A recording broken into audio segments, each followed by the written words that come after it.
আমি আপনাকে বলতে চাই, যেই মাওলানা বলে ফরজ নামাজের পর আল্লাহর নবী হাত তুলে দোয়া করেননি, আল্লাহর কসম খেয়ে নবীর স্টেজে বলছি, ওই ব্যক্তি মিথ্যুক, মিথ্যুক, মিথ্যুক ব্যক্তি, তার ঠিকানা হবে জাহান্নাম। মুসলমান, লানাতুল্লাহি আলাল কাযিবিন, মিথ্যুকদের প্রতি আল্লাহর লানত।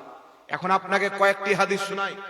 আমার নবী ফরজ নামাজের পর দোয়া করেছেন কি করেননি, হাদিসটা শুনতে হবে বাবা। একটু জোরে বলেন। জি, শুনতে হবে। নামাজের পরে দোয়া করার কয়েকটি হাদিস শুনেন। আর আপনারা দক্ষিণ দিনাজপুরের মানুষ, আপনাদের পাশে মুফতি আমজাদ হোসেন সিমনানি সাহেব আছেন, চিনেন? মুফতি আমজাদ, উনার বাড়ি এখান থেকে 5-7 কিলোমিটার মনে হয় হবে। সব যুবক এক সপ্তাহ পর ফোন করে যাবেন, একটা করে কিতাব সবাই কিনবেন। যদি মা বাপের নামে ইসালে সওয়াব করার ইরাদা থাকে, নিয়ত থাকে, তাহলে এই কিতাবটা বেশি করে কিনে আপনাদের লামাযহাবী বন্ধুদেরকে দিবেন। যে লে, তোরা বলছিস দোয়া করার হাদিস নাই, এত হাদিস এই কিতাবে আছে যে জিন্দাই কবর হবে, মরার পর নয়। যাবেন তো ইনশাআল্লাহ? বইটা সংগ্রহ করবেন তো? মেহনত করেন। আহলে সুন্নাত ওয়াল জামাতের যুবকরা যদি পড়তে আরম্ভ করে, আল্লাহর কসম খেয়ে বলি, এই জমিনের মাটিতে লামাযহাবীর নাম ও নিশান খুঁজে পাওয়া যাবে, চাটনির মতন উড়ে যাবে। কারণ আহলে সুন্নাত ওয়াল জামাত ইংরেজদের বানানো দল নয়। আহলে সুন্নাত ওয়াল জামাত খাজা মঈনুদ্দিন চিশতির জামাত, আহলে সুন্নাত ওয়াল জামাত গৌসে বাগদাদির জামাত, আহলে সুন্নাত ওয়াল জামাত জুনাইদে বাগদাদির জামাত, আহলে সুন্নাত ওয়াল জামাত সিরাজউদ্দিন আখি পাকের জামাত, আহলে সুন্নাত ওয়াল জামাত আলাউল হক পান্ডবীর জামাত, আহলে সুন্নাত ওয়াল জামাত ইমামে আজম আবু হানিফার জামাত, আহলে সুন্নাত ওয়াল জামাত কারবালার ইমামে হুসাইনের জামাত। জোরে বল সুবহানাল্লাহ। নারে তাকবীর। লক্ষ্য করে শুনলেন, আমার পূর্বে 2-3 ঘন্টা আপনারা শুনলেন। কালকে আমিনুদ্দিন নকশবন্দি ভাই আসবেন, জি ভরে গজল নাচ যা শোনার আছে শুনবেন। কিন্তু এইগুলো শুনছেন আপনার জীবনে মুহূর্তে মুহূর্তে দাগে দাগে আপনার কাজে আসে। জি, দাগে দাগে। আলহামদুলিল্লাহ, আমি যেখানে জালসা করেছি আজ প্রায় 17 থেকে 18 জন লামাযহাবী আমার নাম্বার নিয়ে, আমার বক্তব্য শুনে আমার সাথে কন্ট্যাক্ট করে, আমি যে দলিলগুলো দিই আমার কাছে চেয়েছে, আমি দিয়েছি, আমার কাছে তওবা করে তারা সুন্নি জামাতে দাখিল হয়েছে। বলেন আলহামদুলিল্লাহ। আলহামদুলিল্লাহ, আলহামদুলিল্লাহ। তাই আমি আবেদন করব, লামাযহাবীদেরকে আবেদন করব, যারা দুয়াকে ছেড়ে দিয়েছেন, এই বাদর মৌলবীদের কথা শুনে 1523 সুনানে কুবরা নাসাই দ্বিতীয় খণ্ড 171 পৃষ্ঠা হাদিস নাম্বার 1445, সারা মুশকিলিল আসার তৃতীয় খণ্ড 124 পৃষ্ঠা হাদিস নাম্বার 1092, আর দুআ তাবরানি হাদিস নাম্বার 210, জামে উস-সাগীর লিসিউতি হাদিস নাম্বার 7951। হাদিসটি কি? হাদিসটি শুনেন। আনিল মুত্তালিবে আনিন নবী সাল্লাল্লাহু আলাইহি ওয়াসাল্লাম, নবী পাক সাল্লাল্লাহু আলাইহি সাল্লামের সাহাবী হযরতে মুত্তালিব বর্ণনা করছেন। কি বর্ণনা করছেন? আনিন নবী সাল্লাল্লাহু আলাইহি ওয়াসাল্লাম, নবী থেকে বর্ণনা করেছেন, কল, নবী পাক বলেছেন, as-salatu masna masna anta shahada fi kulli রাকাতাইন ওয়া আনতা বাআসা ওয়া তামাসসাক। 2 রাকাত করে। কয় রাকাত? কয় রাকাত করে? জামাত 2 রাকাত 2 রাকাত করে আদায় করতে হয়। আর প্রত্যেক 2 রাকাতে তোমাকে তাশাহুদ পড়তে হবে। অতঃপর নামাজ শেষে তুমি তোমার বিপদ আপদের জন্য 2 খানা হাত উত্তোলন করে আল্লাহর কাছে দোয়া চাইবে। সুবহানাল্লাহ। তারপর নবী পাক সাল্লাল্লাহু আলাইহি ওয়াসাল্লাম বলছেন, যেই ব্যক্তি এরূপ করে না তার নামাজ হবে ত্রুটিপূর্ণ। সুবহানাল্লাহ। যেই ব্যক্তি এরূপ করে না তার নামাজ হবে ত্রুটিপূর্ণ। আল্লাহর হাবিব বলছেন এই হাদিসের মধ্যে, যে নামাজ 2 রাকাত করে পড়বে আর প্রত্যেক 2 রাকাতে তাশাহুদ দোয়া করে, ওর নামাজ ত্রুটিপূর্ণ। তাহলে নবীর কথা মানবেন, এই গাধাদের কথা মানবেন বাবা? একটু জোরে বলেন। এত একজন মানুষ মৌলবি সেজে বেঈমান হয়ে যেতে পারে বাবা? না। এই জন্য আপনাদেরকে বলতে চাই, এরা হচ্ছে ইহুদি খ্রিস্টানদের তৈরি করা দল। আমার নবী 1450 বছর পূর্বে জুলখাইসরার দিকে ইশারা করে বলেছিলেন, কিয়ামত পর্যন্ত এর নসল বাকি থাকবে, নামাজ পড়বে, রোজা রাখবে, হজ করবে, কুরআন পড়বে, কিন্তু হলক থেকে নিচে নামবে না। তারা ইসলাম থেকে এমন ভাবে বেরিয়ে যাবে যেমন তীর শিকার থেকে বেরিয়ে যায়। জোরে বল সুবহানাল্লাহ। সুবহানাল্লাহ। তীর যেমন কামান থেকে বেরিয়ে যায়, তারা নামাজ থেকে বেরিয়ে যাবে। আরেকটি হাদিস আপনাকে শোনাই বাবা, সুনানে তিরমিজি হাদিস নাম্বার ইবনে আব্বাস তিনি বর্ণনা করছেন, ক্বালা রাসূলুল্লাহি সাল্লাল্লাহু তাআলা আলাইহি ওয়াসাল্লাম, আল্লাহর নবী সাল্লাল্লাহু আলাইহি ওয়াসাল্লাম বলেছেন, আল্লাহর নবী সাল্লাল্লাহু আলাইহি ওয়াসাল্লাম কি বলেছেন শুনেন, নামাজ দুই রাকাত করে প্রতি 2 রাকাতের পর তাশাহুদ পাঠ করতে হবে, নামাজীকে বিনয়ী হতে হবে আর মিনিতের সাথে প্রার্থনা করতে হবে, আর নামাজ শেষের পর আল্লাহর নবী বলছেন আল্লাহর কাছে নিজের 2খানা হাত উত্তোলন করে দোয়া করবে। সুবহানাল্লাহ, রাসূল সুবহানাল্লাহ। করিম সাল্লাল্লাহু আলাইহি ওয়াসাল্লাম বলছেন, আল্লাহর হাবিব বলছেন, ওয়া মান লাম ইয়াফআল যালিকা ফাহুয়া কাযা ওয়া কাযা, যেই ব্যক্তি এমন না করবে তার নামাজ এরূপ এবং এরূপ হবে, অর্থাৎ ত্রুটিপূর্ণ হবে, ত্রুটিপূর্ণ হবে। জোরে বলতে হবে সুবহানাল্লাহ। সুবহানাল্লাহ। তাহলে বলেন তো বাবা, যারা দোয়া করে তাদের নামাজ ভুল না সঠিক? আর একটু জোরে বলেন, ভুল না সঠিক? এখান থেকে স্পষ্ট প্রমাণ হলো যারা দোয়া করে না তাদের নামাজ ত্রুটিপূর্ণ, আর যারা হাত তুলে দোয়া করে তাদের নামাজ হলো পরিপূর্ণ। হাত তুলে কি দোয়া করেছে? আচ্ছা, নবী আদেশ করে দিলেন, তাহলে এর চাইতে আর কোন জিনিস দরকার আছে? জোরে বলেন। নবী পাক আদেশ করেছেন, প্লাস আল্লাহর নবী নিজেই দোয়া করেছেন। একটি হাদিস আর আপনাদেরকে শুনিয়ে দিই, যে আমার আপনার নবী সাল্লাল্লাহু আলাইহি ওয়াসাল্লাম নামাজের পর নিজেই হাত তুলে দোয়া করেছেন। হাদিসটি কোন কিতাবের মধ্যে আছে? মুসান্নাফে ইবনে আবি শাইবা হাদিস নাম্বার 3093। আরো অসংখ্য কিতাবের মধ্যে হাদিসটি লিপিবদ্ধ হয়েছে। আনিল আসওয়াদিল আমিরি আন আবিহি ক্বালা সাল্লাইতু মা রাসূলিল্লাহি সাল্লাল্লাহু আলাইহি ওয়াসাল্লাম আল ফাজরা ফালাম্মা সাল্লামান হারাফা ওয়া রাফা ইয়াদাইহি ওয়া দুআ। হযরতে আসওয়াদ আমিরি নিজ পিতার সূত্রে বর্ণনা করেন, তিনি বলেন, আমি রাসূলুল্লাহ সাল্লাল্লাহু আলাইহি সাল্লামের সহিত ফজরের নামাজ আদায় করলাম আল্লাহর নবীর সাথে। যখন তাকবীর, নারে রিসালাত, নারে হায়দারি, উলামায়ে আহলে সুন্নাত, নারে তাকবীর, নারে রিসালাত। আল্লাহর নবী সাল্লাল্লাহু আলাইহি ওয়াসাল্লাম নামাজ থেকে ফারিগ হওয়ার পর সালাম ফিরানোর পর মুক্তাদির দিকে চেহারা করে 2খানা হাত উত্তোলন করে দোয়া করেছেন। বুঝা গেল আহলে সুন্নাত ওয়াল জামাত। জোরে বলেন, যারা সুন্নাতকে বলে এরা মুসলমান। আমাকে একজন লামাযহাবী ভাই ফোন করেছেন, আপনার মুর্শিদাবাদের দিকে একটি কান্ধি বলে এলাকা আছে, বলছেন আমি কান্ধি থেকে বলছি।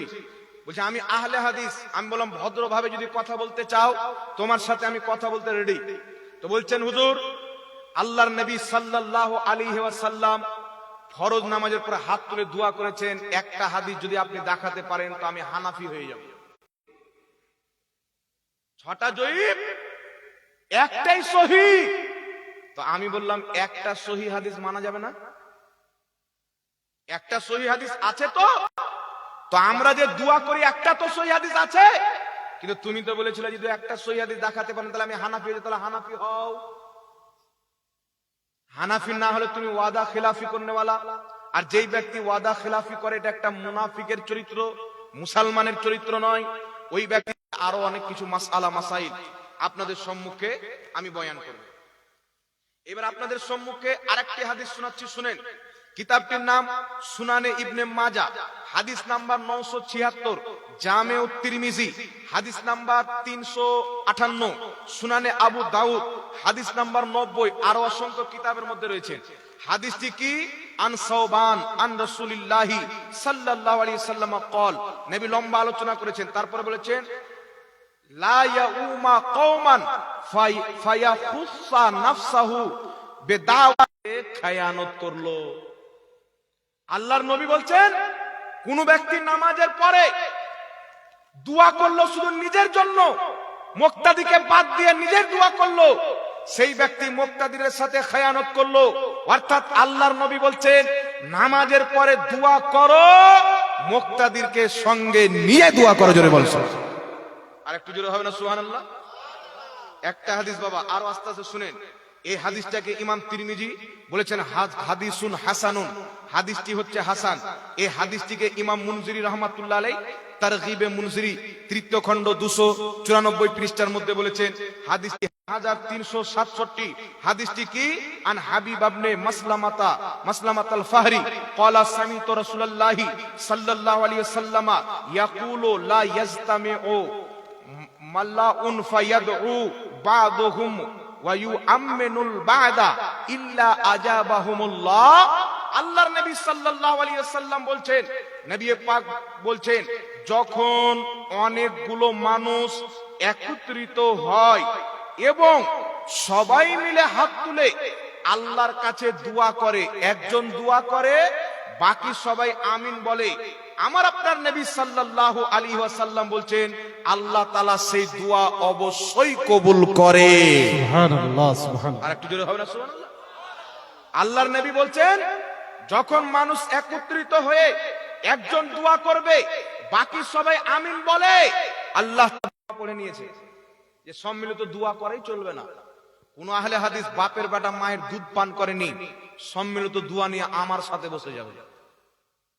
কোন আহলে হাদিস বলবি বুকে এত দম নাই, যদি হিম্মত থাকে আমি চ্যালেঞ্জ করতে চাই, আহলে হাদিস দলের মৌলবি যদি মুসলমান থাকে আমার চ্যালেঞ্জ অ্যাকসেপ্ট করো, আমি প্রমাণ করব জালসাতে ফরজ নামাজের পরে সম্মিলিত দোয়া করা নবীর শরীয়তে জায়েজ আছে। জোরে বলুন সুবহানাল্লাহ। সুবহানাল্লাহ, সুবহানাল্লাহ। আর আপনি যদি ইহুদি খ্রিস্টানদের শরীয়ত মানে আমার কিছু করার আছে?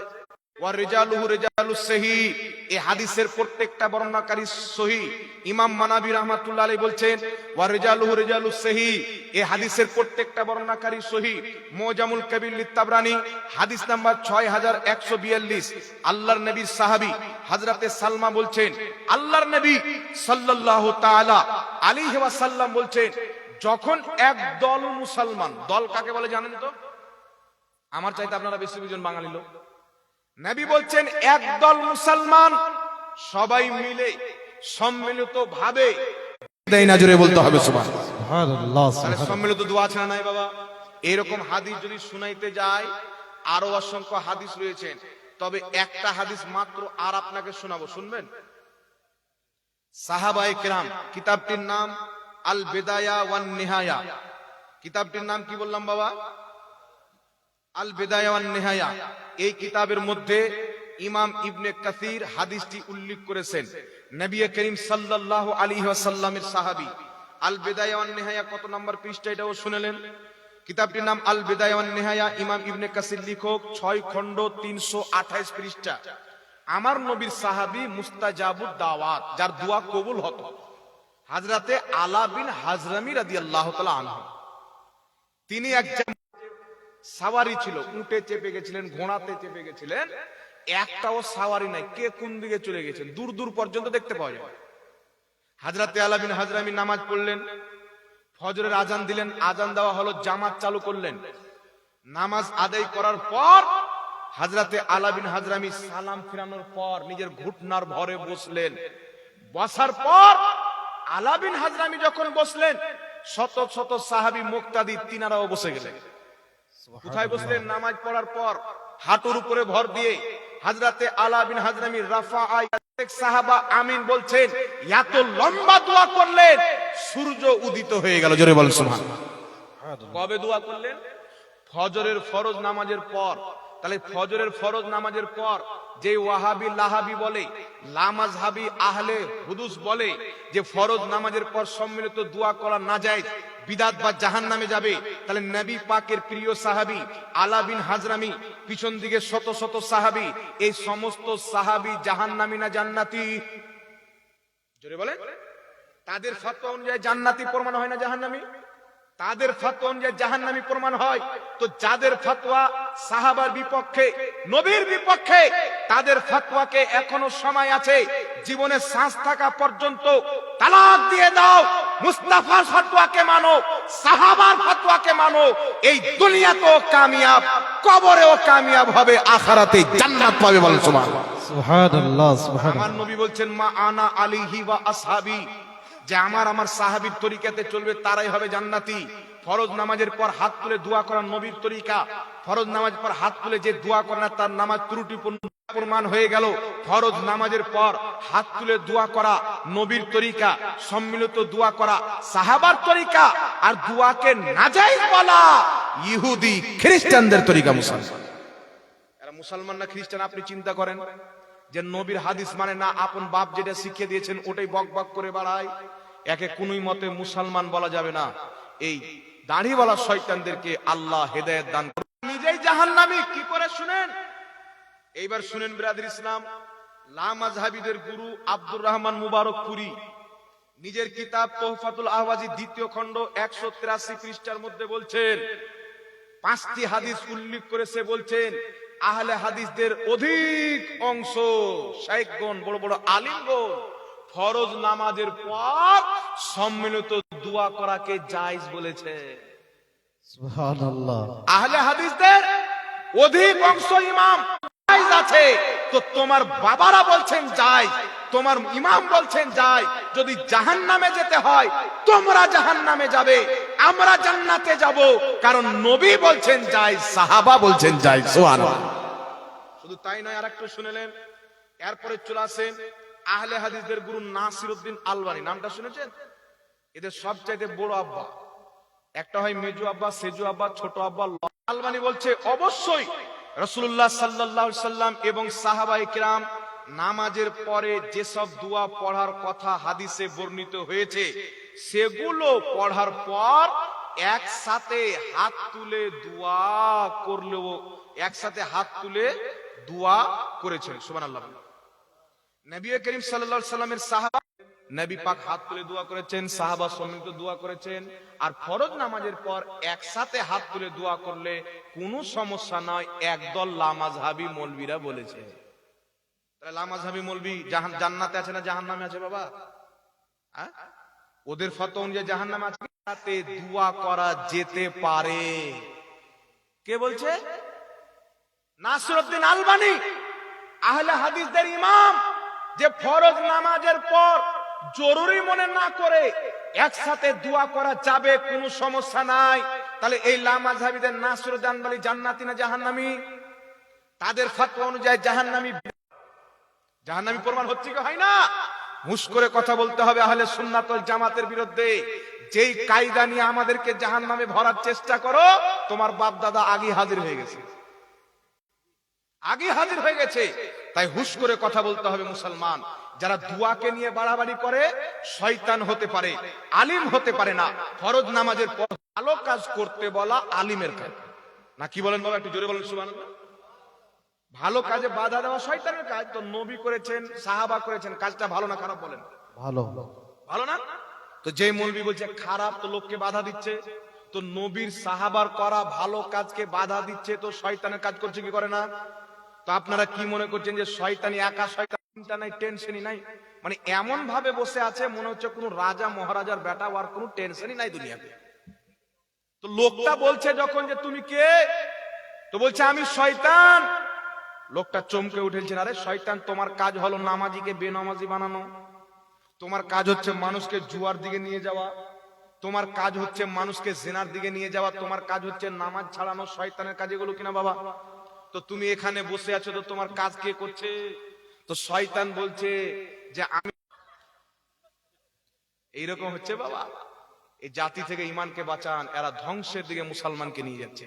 আর আমাদের কিছু ভোলা ভালা ভাই মনে করে মানে সুন্নিদের দলিল নাই, জীবিত কবর দেওয়া হবে, জীবিত।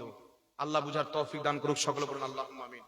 আর দুই একটা কথা উল্লেখ করবো। নাসিরউদ্দিন আলবানী শুধু নয়, শুনেন, লামাযহাবীদের গুরু আহলে হাদিসদের মুখপাত্র মিয়া নাজির হোসেন দেহলভী নিজের কিতাব ফাতাওয়া নাজিরিয়া প্রথম খণ্ড 566 পৃষ্ঠার মধ্যে লিখছেন, কি লিখছেন?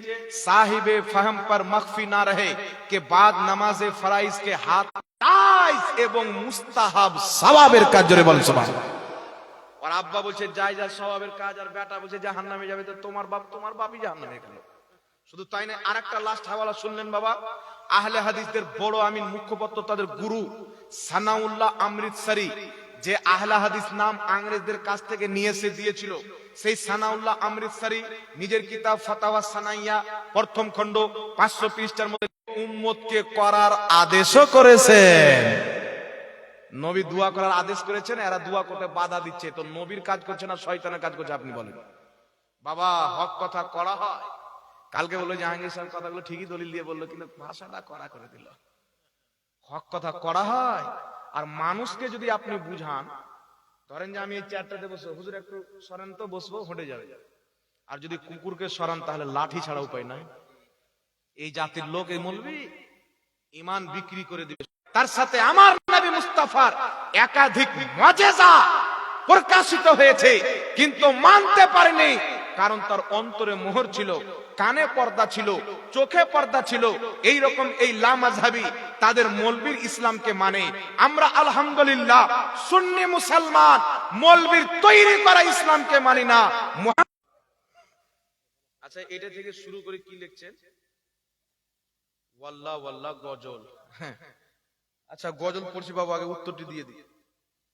মানে গজল বলার আগে যদি গজল বলতে বলতে আওয়াজটা বসে উত্তর না দিতে পারে তাহলে থেকেই যাবে। মানুষ জানতে চেয়েছে, আর আল্লাহ বলেছেন যারা জানে তাদের কাছে গিয়ে জেনে নেয়। তো যতটুকু আমি এর মধ্যে জানি পারবো ওটা বলবো, যেটা পারবো না ওটা আমি বলবো না। আসসালামু আলাইকুম। ওয়ালাইকুম আসসালাম ওয়া রাহমাতুল্লাহি ওয়া বারাকাতুহু। কোন অমুসলিমের বাড়িতে দাওয়াত থাকলে খাবার খাওয়া যাবে কি না একটু বলবেন। খুব সুন্দর প্রশ্ন করেছেন। বলেছেন এই দুনিয়া হচ্ছে কাফিরদের জন্য জান্নাত, ওয়া জান্নাতুল লিল কাফিরিন। এই দুনিয়া হচ্ছে মুসলমানদের জন্য জান্নাত, এই কাফিরদের জন্য জান্নাত, আর মুসলমানদের জন্য জেলখানা, কয়েদখানা। একজন ব্যক্তি যদি আজাদ থাকে, কুসমুন্ডি চলে গেল, আমিনপুর চলে গেল, আমার ভাই মুফতি আমজাদ সিমনানি সাহেবের বাড়ি চলে গেল, ইটাহার চলে গেল, গাজল চলে গেল, পারবে কিনা? কিন্তু একজন যদি জেলে বন্দী থাকে, ও যেখানে ইচ্ছা করবে যেতে পারবে না, যেতে পারবে না। অমুসলিম দারু খাচ্ছে, মুসলমান চাইলে দারু খেতে পারবে না, কারণ তারা আল্লাহর বিধানে বন্দী আছে। অমুসলিম আপনার জুয়া খেলে, মন্দিরের সামনে বসে জুয়া খেলে, মন্দিরের ভিতরে জুয়া খেলে, কিন্তু কোন মুসলমান যদি চায় জুয়া খেলতে পারবে, মসজিদে গেলে তো চামড়া তুলে লাল করে দিবে, চাইলে খেলতে পারবে না। কেন পারবে না? আমরা মুসলমান, আল্লাহ এবং রসুলের বিধানের বন্দিশ আছে মুসলমান। যেই দিন থেকে আল্লাহ যেটা বলবে, নবী যেটা বলবেন, আমরা সেটা মানব। আমাদের কাজ মন্ত্রী পরে, নেতা পরে, মাথা পরে, লাঠা পরে, সব আগে আল্লাহ, তারপরে মোহাম্মদ রাসূলুল্লাহ। ঠিক না বেঠিক? একটু জোরে বলেন তো। আল্লাহর কথা মানবো তো? যদি মানেন তাহলে উত্তর দিব, না উত্তর দিব না। মহান রব্বুল আলামিন কোরআন পাকে বলেছেন, যেই জানোয়ারটা আল্লাহর নাম ব্যতীত অন্য করির নামে জবাই করা হয়, সেই জানোয়ারটা খাওয়া হচ্ছে হারাম। দুশ্মন, তার মূর্তির নাম নিয়ে জবাই করলে তো আরো হারাম হবে। সুতরাং কোন মুসলমানের জন্য কোন অমুসলিমদের জবাইকৃত মাংস, এমনকি যে ওয়াহাবি দেওবন্দীদের পর্যন্ত জবাইকৃত মাংস, মুসলমানদের জন্য খাওয়া হারাম আছে মুসলমান। কারণ তাদের আকীদা কুফরি আকীদা, খারাপ আকীদা। যাদের আকীদা কুফর পর্যন্ত চলে গেছেন, তাদের হাতের জবাই করা। মিশে থাকি, সবাই এক অপরের সাথে ব্যবসা করি, তেজারত করি। সুতরাং কোন হিন্দু ভাই যদি আপনাকে দাওয়াত দেয়, তার সাথে আপনার বিজনেস আছে, চলাফেরা আছে, ব্যবসা আছে, দুনিয়াবি চলাফেরা, সেই হিন্দু ভাই যদি দাওয়াত দেয়, আপনি যদি না যান, হিন্দুস্তানের মহল খারাপ হবে, হিন্দু মুসলমান দূর হবে, লড়াই হবে, ফিতনা হবে। তাহলে আপনি সেই দাওয়াতে বাধ্যতামূলক। মাদ্রাসাতে মান্নত করা কি যাবে না যাবে না একটু বলবেন। দেখেন, মাদ্রাসায় তালিবে ইলম মেহমানানে রসুল। আচ্ছা, মাজারে মান্নত করা যাবে কি যাবে? দেখেন, একটা পোল্ট্রি মুরগি বেরিয়েছে বর্ধমানের দিকে, গোপাল ভাঁড়। এর চেহারা যদি দেখেন তো আপনি মনে করুন এ দু হাতে খায়, এক হাতে নয়, দু হাতে উঠায় আর ঘাপ ঘাপ করে খালছে। তো মাজারে মান্নত করা যাবে কিনা? এ পোল্ট্রি মুরগি বলছে যে একটা প্লেটে যদি শুয়ারের মাংস থাকে, আর একটা প্লেটে যদি মাজারে পড়া মুরগার মাংস থাকে, তাহলে ফোকাহায়ে কেরাম বলেছেন যে শুয়ারের মাংসটা খাওয়া যাবে, কিন্তু মাজারের মাংসটা খাওয়া যাবে না। এর মানে হচ্ছে যে মোল্লা জীওয়ান নয়, ইমাম মাতুরিদি নয়, ওই ফোকাহার নাম শাওকাত জোলহা, আর জোলহার ফতোয়া আমরা মানি না। নাকি বলেন? ওকে আমি চ্যালেঞ্জ করলাম, যদি আপনাদের দক্ষিণ দিনাজপুরে আসে আপনারা ওকে ধরবেন, আর ওকে বলবেন তুমি যে বলেছো ফুকাহায়ে কেরাম বলেছেন মাজারের মুরগার মাংস খাওয়া যাবে না, শুয়ারটা খাওয়া যাবে, এটা কোন কিতাবে আছে দেখাও। ও যদি দেখাইতে পারে ওয়াল্লাহ, আল্লাহর কসম খেয়ে বললাম, তাকে 5 লক্ষ টাকা পুরস্কার দেবো। মান্নত মানার উত্তম তরিকা আগে জেনে নেন। আপনার স্ত্রী, মা বোনেরা আপনারা জানেন, মা বোনেরা পেটে একটা বাচ্চা চলে আসলো, বলছে মাজারে মুরগা নিয়ে যাব, পেটে একটা বাচ্চা নিয়ে চলো মাজারে গরু নিয়ে যাব, খাসি নিয়ে যাব। ওর বাড়ির আশপাশে ভিখারি সব মরে যাচ্ছে, আর নিয়ে যাবে মাজার। মাজার নিয়ে গিয়ে কি করবেন আপনি? প্রত্যেক দিন যে জায়েজ হলে করতেই হবে, এটা গ্যারান্টি আছে? জোরে বলেন। কেউ যদি ঘাসের আগালটা যেটা নতুন বের হয় বলি যে করতে হবে, এটাও গ্যারান্টি নেই। সর্বপ্রথম মাসআলা জেনে নেন, যদি কোনো ব্যক্তি আল্লাহ ওয়ালাদের মাজারে, আগে কি হতো, আগে জামানাতে মানুষ আল্লাহর ওলিদের খানকা থাকতো যেখানে পড়াশোনা করতো, মাদ্রাসার সিস্টেম ছিল না। তো যুগ যুগ থেকে মানুষ আল্লাহর ওলিদের দরবারে মিন্নত মাংতো, ওদের বড় বড় ডেক চাপা থাকতো, তাদের মাজারের পাশে নিয়ে যেতে লাগলো, কারণ তাদের মাজারের পাশে ভিখারি গরিব মিসকিন থাকে, তারা খাবে আর তার সওয়াবটা আল্লাহর ওলির নামে ইসাল করে দেওয়া হবে। আর খাওয়া দাওয়ার সওয়াব মুর্দার কবরে যায়, এটা সহিহ হাদিস, সাহাবা তাবেঈন দ্বারা প্রমাণিত, নবীর আবু দাউদ শরীফের হাদিস দ্বারাও প্রমাণিত। সেটা খাওয়া হালাল, এটা আমি ফতোয়া দিচ্ছি না। ওই বর্ধমানের পোল্ট্রি মুরগির বাপ শাওকাত মৌলভী, যার কিতাব পড়ে মৌলভী হয়েছেন ইমাম মোল্লা জীবন রাহমাতুল্লাহ, ইনিও পড়েছেন, যত মৌলভী আছে ওয়াহাবি দেওবন্দি সবাই তিনার কিতাব পড়েছেন, নুরুল আনোয়ার। এইরকম মোটা কিতাব, এত লম্বা কিতাব, শক্তি দিয়ে চাটতে হয়। ইনার কিতাব পড়ে সবাই আলিম। আল্লাহ ওয়ালাদের মোহাব্বতে ইসালে সওয়াবকে কেন্দ্র করে তাদের দরবারে খাসি নিয়ে যায়, মুরগা নিয়ে যায়, জবাই আল্লাহর নামে করে। তিনি বলছেন হালালুন তাইয়্যিবুন, এটা হচ্ছে হালাল এবং পবিত্র। জোরে বলতে হবে সুবহানাল্লাহ। তো শাওকাতের বেটা তো না পা, ও পবিত্র খাবার খাওয়া যায় এবং পাঁঠার মাংস পর্যন্ত খাওয়া যায়। কোন হিন্দু ভাই যদি মন্দিরের প্রসাদ পাঠায়, পাঁঠা পাঠায়, আরো অন্য জিনিস পাঠাও, অন্য জিনিস মানে কি, পাঁঠার মাংস যদি পাঠায়, তো বলছে ইসকা লেনা দুরুস্ত হে, খানা দুরুস্ত হে, এটা লাওয়াও ঠিক, খাওয়াও ঠিক। তো যার জিহ্বা পাঁঠার মাংস খেয়ে খেয়ে যে পোল্ট্রি মুরগি হয়ে গেছেন, ওলিদের মাজারের মাংস খাওয়া তার দরকারই নাই বাবা। শুয়ার খাও আর পাঁঠা খাও, পাঁঠা তোমাদেরকে মুবারক। আল্লাহর নাম নিয়ে যদি একটা সন্তান মেয়ে দাও, মেয়ে চাচ্ছে, মেয়ে যদি দাও, তো আল্লাহ আমি 2টো রোজা রাখবো। কেউ যদি মাজারে 36,000টা খাসি নিয়ে যায়, যা সওয়াব হবে না, 2টা রোজা রাখে, ওর চাইতে 1000 গুণা বেশি সওয়াব হবে। যদিও ওটা জায়েজ, তবে সওয়াব তো আমার এখানে বেশি, তো এটাই না ভালো হবে বাবা। মাজার আছে ওলিদের জিয়ারত করতে যাব, বরকত। মুসান্নাফ ইবনে আবি শাইবার হাদিস, সাহাবায়ে কেরামের জামানায় বৃষ্টি বন্ধ হয়ে গেল, নবীর রওজাতে গিয়ে দোয়া করলেন, বৃষ্টি চালু। সিয়ার আলামিন নুবালার মধ্যে ইমাম যাহাবী রাহমাতুল্লাহ আলাইহি লিখছেন, ইমাম বুখারীর যেখানে কবর সামারকান্দ, কাজাকিস্তানের সামারকান্দ এলাকাতে ওনার কবর, মাজার শরীফ, ওই এলাকাতে বৃষ্টি বন্ধ হয়ে গেল কয়েক মাস। ইস্তিসকার নামাজ পড়ছেন, বৃষ্টি হয় না, দোয়া